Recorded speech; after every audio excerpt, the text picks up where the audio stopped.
Big boss 19 का पहला eviction हो चुका है। यस गाइस, नतालिया जो है वो घर से बाहर हो चुके हैं और वो घर से बाहर होने के बाद इंटरव्यू में कुछ ऐसा बोला मृदुल तिवारी के बारे में जिनको सुनने के बाद आप पूरा शॉक्ड हो जाओगे। और उन्होंने ये भी बोला उनका बाहर जाने का रीजन क्या है, सभी कुछ के बारे में उन्होंने बात किया। तो उनका जो वीडियो है, इंटरव्यू का वीडियो, वो मैं आपको दिखा नहीं सकता, पर उन्होंने इंटरव्यू में क्या बोला वो मैं अपना फोन में लिख कर रखा है। एक के बाद एक सवाल और उनका जवाब क्या था, सब कुछ मैं इस वीडियो में आपको बताने वाला हूँ। तो चलिए शुरू करते हैं। तो सबसे पहला सवाल उनसे पूछा जाता है, आप 2 हफ्ते बाद घर से बाहर आई हो तो आपको कैसा लग रहा है। तो उन्होंने सिंपली ये बोला कि ऑफ कोर्स मुझे अच्छा नहीं लग रहा है, क्योंकि ये अगर लड़ाई झगड़े का घर है और वो मुझसे बिना रीजन के नहीं होता। तो उन्होंने ये बोला कि उनको घर से बाहर आने के बाद उनको बिल्कुल भी अच्छा नहीं लग रहा है, पर उन्होंने रीजन भी बताया वो घर से बाहर क्यों आए। क्योंकि उन्होंने ये बोला कि वो घर में रहने के लिए लड़ाई झगड़ा करना जरूरी है, पर उनसे बिना रीजन के लड़ाई झगड़ा नहीं होता।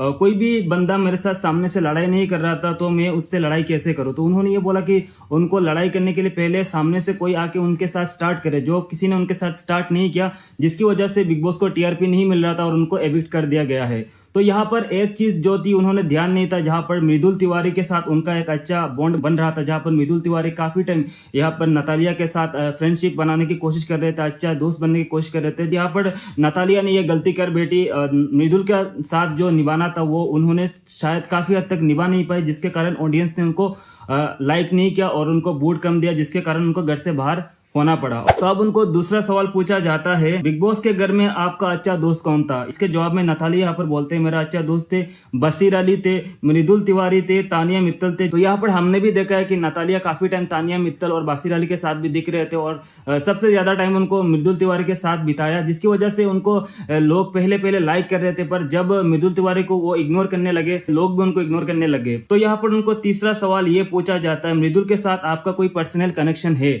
तो ये सवाल काफी इंपॉर्टेंट एक सवाल है। ये सवाल सिर्फ मतलब मीडिया वालों का नहीं था, बल्कि काफी फैंस भी ये जानना चाहते थे कि नतालिया के साथ मृदुल तिवारी का कोई पर्सनल कनेक्शन था या नहीं। इस बारे में काफी लोग जानना चाहते। तो इसके ऊपर नतालिया जवाब में ये बोलते हैं, नहीं ऐसा कुछ नहीं, वो बस मेरा अच्छा दोस्त है, बाकी सबकी तरह मैं उससे भी बात करता था, लेकिन उसने थोड़ा सा सीरियस ले लिया, पर मैं इस मामले में थोड़ा सा भी सीरियस नहीं हूँ। तो इसका जवाब नतालिया ने सीधा सीधा दे दिया, पर उन्होंने ये भी बोला कि मृदुल तिवारी उनका एक अच्छा दोस्त है। तो उनको चौथा सवाल ये पूछा जाता है कि आपने नोटिस किया जब मृदुल तिवारी आपसे प्यार करने लगा था, उन्होंने एक टास्क के दौरान आपको आई लव यू भी लिखकर प्रपोज किया था। तो यहाँ पर उस टास्क की बात चल रहा था, जहां पर एक बोर्ड था, वहां पर कुछ लिखने का टास्क चल रहा था। वहां पर मृदुल तिवारी ने आकर यहाँ पर नतालिया को लिखकर आई लव यू लिखकर प्रपोज किया था, जहां पर ये अपना प्यार का इजहार कर रहे थे। तो इसके बारे में नतालिया को यहाँ पर पूछा गया। तो चलिए देखते हैं नतालिया यहाँ पर इसके जवाब में क्या दिया। तो नतालिया उसके जवाब में ये बोलते हैं, मुझे पता था, यानी कि मुझे बहुत पहले से पता था कि मृदुल तिवारी मुझे कई हद तक लाइक करने लगा था, मुझे पसंद करने लगा था, पर उन्होंने ये बोला कि मैं मृदुल को बस अपना दोस्त बनाना चाहता था, उससे आगे और कुछ नहीं। बाकी उन्होंने ये भी बोला कि मृदुल तिवारी काफी अच्छा लड़का है और वो काफी सीरियस है, अगर मैं इसको सीरियस ले लेता तो शायद वो भी अपना फीलिंग्स को कंट्रोल नहीं कर पाता, और जिसका नतीजा बाहर जाने के बाद मृदुल के साथ मेरा कनेक्शन जारी रखना पड़ता था, जो कि मैं बिल्कुल भी नहीं चाहता। मृदुल बस मेरा दोस्त है, उसको मैं दोस्त ही रखना चाहूंगा। तो उसके बाद उनको 5वां सवाल में ये पूछा जाता है, बिग बॉस 19 का टॉप 3 कौन बनने वाला है। मतलब उनको ये पूछा गया कि आपके हिसाब से बिग बॉस 19 का टॉप 3 कौन बनने वाला है। तो यहाँ पर नतालिया उसके जवाब में ये बोलते हैं, अभी तक ये कहना मुश्किल है, लेकिन मेरे हिसाब से मृदुल, बसीर अली, गौरव खन्ना, ये 3 लोग टॉप 3 में जाने वाले हैं। तो यहाँ पर उन्होंने ये बोला कि अभी तक तो मतलब उनको पूरा कंफर्म नहीं पता कि कौन टॉप 3 में जाने वाला, क्योंकि अभी भी बहुत सारे वाइल्ड कार्ड एंट्री भी होने वाला है और बहुत सारे लोग अंदर आने वाले हैं, तो उसका पूरा कंफर्म नहीं पता। फिर भी उनके हिसाब से जो यहाँ पर बोल रहे थे कि बसीर अली टॉप 3 में जा सकता है, गौरव खन्ना और मृदुल, ये तीनों टॉप 3 में जा सकते हैं, क्योंकि उन्होंने इसका रीजन भी ये बोला कि ये तीनों काफी सीरियस होकर गेम को खेल रहे हैं और काफी हर टास्क में वो लोग अपना मतलब 100% दे रहे हैं। वो तीनों टॉप 3 के अंदर जा सकते, वो मतलब वो तीनों डिजर्व करते हैं टॉप 3 के। 6वां सवाल ये पूछा जाता है कि आपके हिसाब से बिग बॉस 19 का विनर कौन बनने वाला है।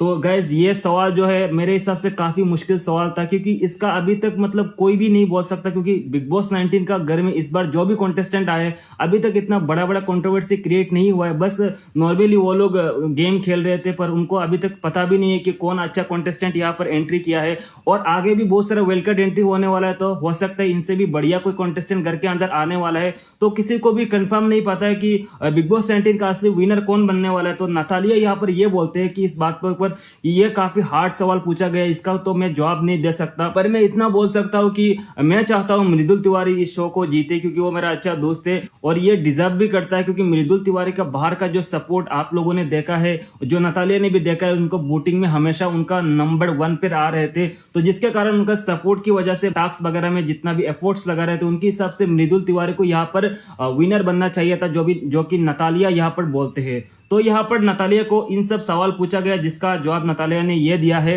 तो आप लोग कमेंट करके ये बताना, नतालिया ने जो भी यहाँ पर रिएक्ट किया है, चाहे वो मृदुल के बारे में हो, चाहे वो अपने बारे में जो भी बोला, क्या वो सही था या फिर गलत बोला। और बिग बॉस 19 के ऐसे लेटेस्ट अपडेट के लिए मेरे चैनल को सब्सक्राइब करना बिल्कुल मत भूलना। चलिए आज की वीडियो को यहाँ पर खत्म करते, मिलते हैं आप लोगों के साथ बहुत ही जल्द और एक न्यू अपडेट के साथ। तब तक के लिए स्टे ट्यून्ड, स्टे अलर्ट।